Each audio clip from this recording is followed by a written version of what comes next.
નમસ્કાર, India news ગુજરાતમાં આપનું સ્વાગત છે અને હું છું આપની સાથે કિશન તિવારી। સમાચારોની શરૂઆત કરીએ આપણે સૌથી પહેલા મહત્વના સમાચારથી। વાત કરીએ આપણે રાજકોટની, તો ગુજરાત રાજ્યના પોલીસ વડા KLN રાવ આજે રાજકોટની મુલાકાતે આવ્યા હતા। ત્યારે રાજકોટ પોલીસ કમિશનર કચેરી ખાતે રાજકોટ શહેર તેમજ ગ્રામ્ય ભાવનગર, જૂનાગઢ, જામનગર રેન્જ સહિતના અધિકારીઓ સાથે ક્રાઇમ કોન્ફરન્સ યોજવામાં આવી હતી। આ ક્રાઇમ કોન્ફરન્સ પૂર્ણ થયા બાદ રાજ્યના પોલીસ વડાએ પ્રેસ કોન્ફરન્સ યોજી નિવેદન આપતા જણાવ્યું હતું કે સૌથી પહેલા તો હું રાજકોટ પોલીસને અભિનંદન પાઠવીશ, કારણ કે જંગલેશ્વર જેવા વિસ્તારમાં રાજકોટ મહાનગરપાલિકાની ચાલી રહેલા મેગા ડિમોલેશન ડ્રાઈવ દરમિયાન પોલીસે ખૂબ જ ઝીણવટપૂર્વક અને સાવચેતીના ભાગરૂપે કામગીરી કરી હતી। આથી આજે સાંજે અમે ખુદ જંગલેશ્વર વિસ્તારની વિઝિટ કરવા જઈશું। સાથે જ ગુજરાત રાજ્યના અલગ અલગ શહેરોને બોમ્બથી ઉડાવી દેવાની ધમકી મામલે નિવેદન આપતા જણાવ્યું હતું કે પોલીસ પોતાના સંપૂર્ણ પ્રયત્ન કરી રહી છે અને જે શહેરની સરકારી કચેરી, સ્કૂલ જેવા અનેક વિભાગોને ઉડાવી દેવાની જે ધમકીઓ મળે છે તે VPN મારફત આપવામાં આવી રહી છે તેવું હાલ પોલીસ તપાસમાં સામે આવ્યું છે। સાથે જ VPN સોર્સ સુધી પહોંચવાનો પોલીસ પ્રયત્ન કરી રહી છે, પરંતુ મોટાભાગના સોર્સ વિદેશમાં હોવાથી હાલ તે બાબતે સાયબર પોલીસની મદદ લઈ અને કામગીરી કરવામાં આવી રહી છે। પહેલાં તો રાજકોટ શહેર પોલીસને હું અભિનંદન આપવા માગું છું કે આટલું બધું મોટું જે જંગલેશ્વર વિસ્તારમાં જે ડિમોલિશનનું કામ હાથ લીધું છે અને સફળતાપૂર્વક એ લોકોએ કરી બતાવ્યું છે અને આવતા દિવસોમાં પણ જે કંઈ બચ્યા છે એના પણ એક વિશેષ આયોજન કરવામાં આવશે। એને ખૂબ ખૂબ અભિનંદન આપું છું અને આવતા દિવસોમાં પણ એમને કાર્યવાહી કરશું। સર, કચ્છમાં મોટા પ્રમાણમાં જે નશીલા પદાર્થો પકડાય એમાં હવે ઉચ્ચ અધિકારીઓ ઉપર પણ કાર્યવાહી થશે તેવી વાત સામે આવી। જે રીતે પકડવામાં આવ્યું છે એના ઇન્વેસ્ટિગેશન થાય અને ઇન્વેસ્ટિગેશનમાં જે કોઈનો નામ હોય અથવા જે કંઈ ઇન્વેસ્ટિગેશન દશા હોય તો એમાં ચોક્કસ પગલાં લેવામાં આવશે। આજ રોજ રાજકોટ શહેર ખાતે રિજનલ ક્રાઇમ કોન્ફરન્સ આયોજન કરવામાં આવેલું છે। એમાં ખાસ કરીને રાજકોટ શહેર, Rajkot range, Junagadh range, Bhavnagar range જેમાં સમાવેશ થતા તમામ જિલ્લાઓને ક્રાઇમનો મૂલ્યાંકન કરવામાં આવેલું છે।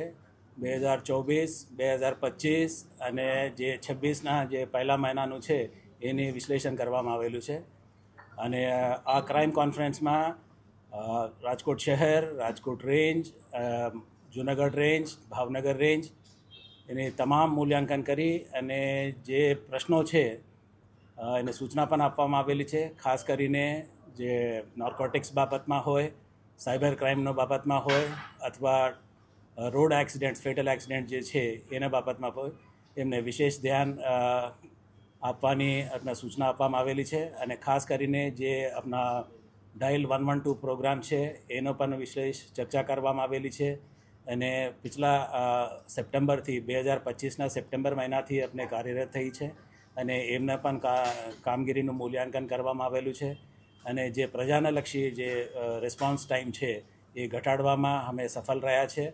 અગાઉ 12 મિનિટ અને 14 મિનિટ જેવું થતું હતું રાજકોટ શહેરમાં, એ ઘટીને 7 મિનિટ થઈ ગઈ છે અને એ જ રીતે બીજા રેન્જોમાં પણ, જિલ્લાઓમાં પણ એ જે રિસ્પોન્સ ટાઈમ હતો એ લગભગ 50% એટલે ઘટી ગયું છે। એ એક સારી વાત છે અને પ્રજાલક્ષી આપણા રિસ્પોન્સિવ રહે પોલીસ અને એ દિશામાં આપ લોકો કામ કરી રહ્યા છે અને જે મહત્ત્વનો જે નાર્કોટિક્સનું છે, જે દરિયાઈ કિનારો છે રાજકોટ રેન્જ, જૂનાગઢ રેન્જ, ભાવનગરનો પણ, તો એમાં પણ આપણે ખાસ કરીને ધ્યાન આપવાની સૂચના આપવામાં આવેલી છે અને જે સિરિયસ ક્રાઇમ છે મોટાભાગે તમામ ડિટેક્ટ છે, 1-2 કિસ્સાઓ છોડીને ત્યાં પણ આપણે વિશેષ ધ્યાન આપવા માટે સંબંધ કરતા જિલ્લાઓના SPOને સૂચના આપવામાં આવેલી છે। ખાસ કરીને છેલ્લા ઘણા સમયથી જે સ્કૂલ, કોલેજો, પછી આપણે કોર્ટ, હમણાં પાસપોર્ટ ઓફિસ, પોસ્ટ ઓફિસ છે એને ધમકીઓ મળી રહી છે સર। ઘણો સમય થઈ ગયો, આપણે જે આરોપી સુધી નથી પહોંચી શકો। તમે જાણીને આશ્ચર્ય થશે સર, આપણા રાજકોટના CP છે ને એમના નામે અત્યારે 10 જેટલા તો છે ને ફેસબુક ID બનેલા છે, ફેક ID, એ પણ હજી સુધી નથી સર। અહીંયા સુધી પહોંચવું નથી, આપણે મિકેનિઝમ કઈ આપણે ઓછું પડે છે કે શું છે સર? એક સંવેદનશીલ બાત છે એ જે આપ કહો છો એ હું અવગત છું કે ખાસ કરીને જે હોક્સ કાલ આવે છે સ્કૂલો ઉપર, કોર્ટના ઉપર અને સરકારી કચેરીઓ ઉપર અને આપને જે કહ્યું છે કે ફેક ID બનાવવાની, એના બાબતમાં પણ અમને વિસ્તૃત ચર્ચા થઈ છે કે એમાં જે રીતે જે ફોરેન બેઝડ VPN યુઝ કરીને આપણા ઈમેલ્સ મોકલતા હોય છે અને ફેક કોલ્સ મોકલતા હોય છે, તો એને પણ અમે તપાસ કરી રહ્યા છે. અમે સોર્સ સુધી પહોંચી ગયું છે, પણ સોર્સ અમુક સમયે દેશની બહારનું પણ હોય, તો એ દિશામાં પણ અમારી સેન્ટર ઓફ એક્સલન્સ અને જે હાઈએસ્ટ લેવલના જે ક્રાઇમ બ્રાન્ચના જે ટીમો છે એ કાર્યરત છે. અમે જે રીતે અમને સફળતા મળશે એ આગળના દિવસોમાં એમને ખ્યાલ આપો. સાયબર ક્રાઇમમાં જે અત્યારે ફ્રોડ થાય છે, અમાઉન્ટ જેટલી જાય છે, આરોપીઓ પકડાઈ જાય છે. જેમ કે હમણાં 1500 કરોડનું રાજકોટ આપણે જિલ્લાએ પકડ્યું, પછી આપણે સિટીએ પણ એટલું ટૂંકમાં થયું છે ડિટેક્શન.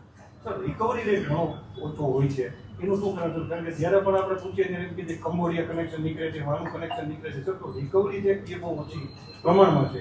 સાચી વાત છે, તમારી વાતથી હું સહમત છું કે જે રીતે આપણે સાયબર ફ્રોડ થાય છે એમાં એક ગોલ્ડન અવર હોય છે કે જેટલા વહેલું બને એટલા વહેલું આપણે 1930 ઉપર આપણે ફરિયાદ કરીએ તો એટલા અમે જલ્દીથી વહેલાથી આપણે એને level of transaction of money જે છે આપણે રોકી શકાય.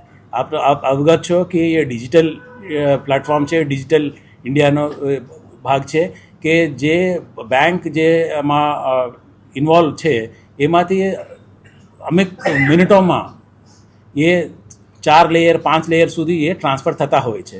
તો એટલા માટે જ આપણે જેને પણ આપણે ફ્રોડ થઈ હોય એને વહેલામાં વહેલા અમને 1930 ઉપર કોલ કરે તો એના ઉપર હમ લોગ એક્શન લઈ શકે છે.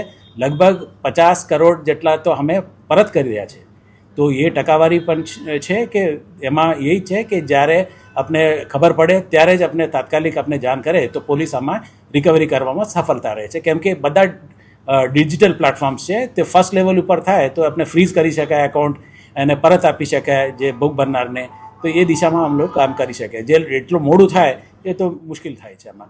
અને ખાસ કરીને જે ઇન્વેસ્ટમેન્ટનો જે પ્લેટફોર્મ્સ છે, લોન આપવાની, ઇન્વેસ્ટમેન્ટ ફ્રોડ્સ, તો એમાં તો 5 મુદત થઈ ગયા પછી એ છઠ્ઠામાં એ આવે છે કે સાહેબ હું છેલ્લા 5 મહિનાથી આટલા રૂપિયા એમાં ભરું છું અને મારા સાથે એ છેતરપિંડી થઈ છે. તો એ રીતનું હોય છે. તો સમય એનો એક એ છે, અવેરનેસ છે, અને પછી એક ગોલ્ડન અવરમાં અમને એક પોલીસને 1930 પર આપે કોલ તો એમાં અમે મદદ થશે. 1930 ઉપર જે ફોન કરે છે પછી સર એ ગોલ્ડન અવર આપણે ટૂંકમાં માની લો કે 1 કલાકમાં થઈ જાય છે. 1930 ઉપર ફોન કર્યા પછી અમાઉન્ટ ફ્રીઝ થઈ જાય છે કે પછી શું કરે લોકોને નથી સમજાતું, કારણ કે એમાં છે ને લોકો એમાં SOP આખી બની હુઈ છે અને આપ સાયબર પોલીસ સ્ટેશન જે કાર્યરત છે જિલ્લાઓમાં અને શહેરમાં પણ એ લોકોને સંપર્ક કરશો તો આખું SOP આપને સમજાવશે, બતાવશે. અને એ આપની માધ્યમથી તમારા લોકોને પણ આપણે અવગત કરવા માંગુ છું અને એડ્યુકેટ અવેરનેસ કરવા માંગુ છું કે જે SOPને આપણે પાલન કરીએ તો અમે મોટા ભાગે આમાં સફળતા મળી શકે છે. જ્યાં સરકારી મદદ લેવાની હોય, સરકારી એજન્સીસની મદદ લેવાની હોય, યા તો મિનિસ્ટ્રી ઓફ એક્સટર્નલ અફેર્સનું હોય, અથવા આમાં તમામ સંકલિત છે અને જે કરંટ સિચ્યુએશન છે આપણી એના ઉપર અમે અવગત છે અને તમામ યુનિટ્સને પણ અમે સૂચના આપવામાં